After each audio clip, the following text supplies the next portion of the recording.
Now we're going to discuss value and light.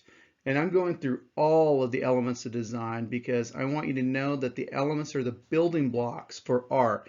And we're going to take what we learn from the elements and see how we can incorporate that type of art into all of the other lessons, be history, math, and so forth.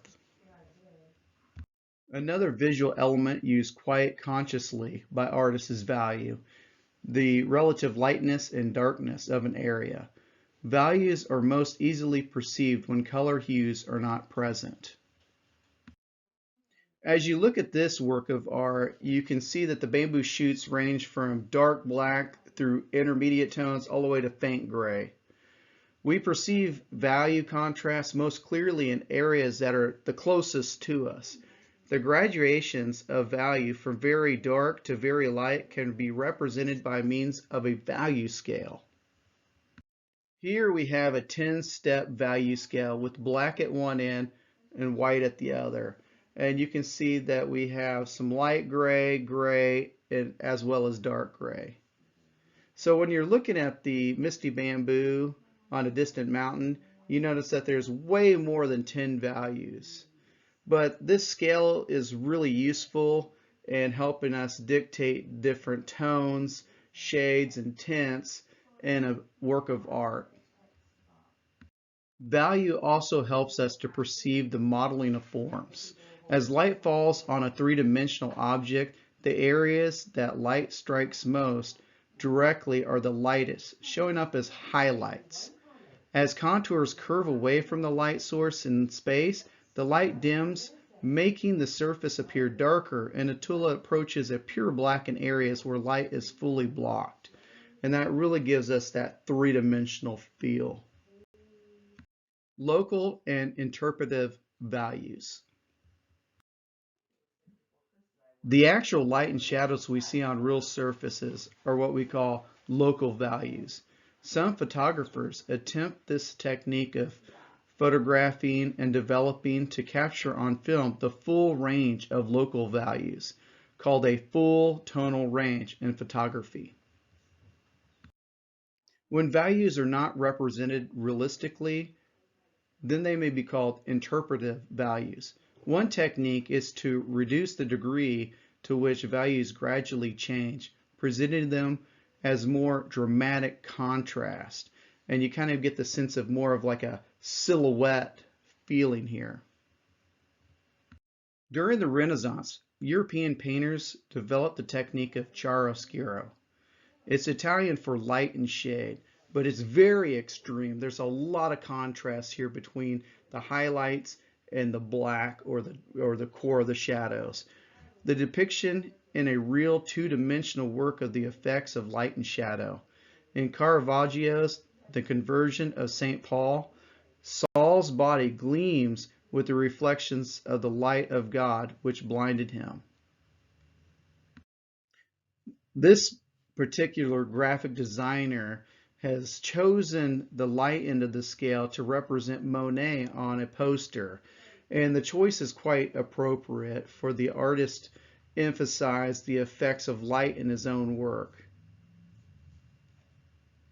In high contrast works, artists leave out all minor details, turning forms that usually include a range of grays into a dramatic contrast between black and white.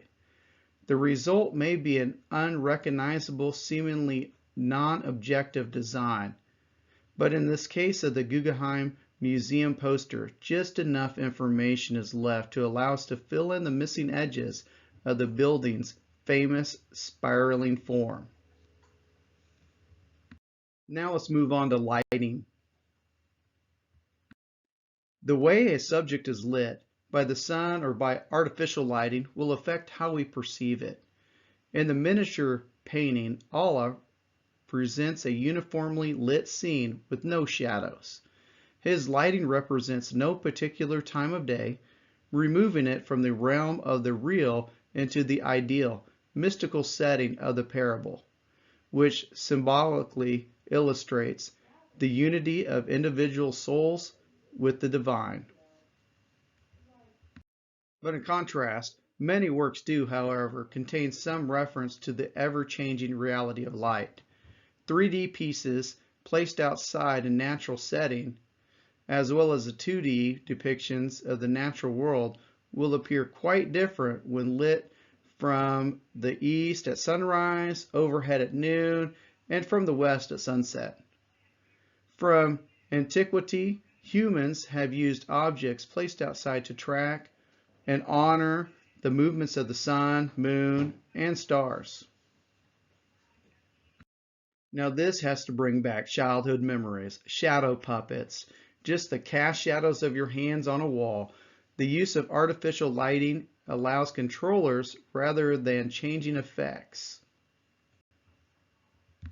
Sculptors are very careful how their works are lit, for the shape, size, and position of shadows and highlights depend on the placement of lighting. Shadows may also fall on their surroundings, which Tim Noble and Sue Webster carry out to an extreme in real life is rubbish.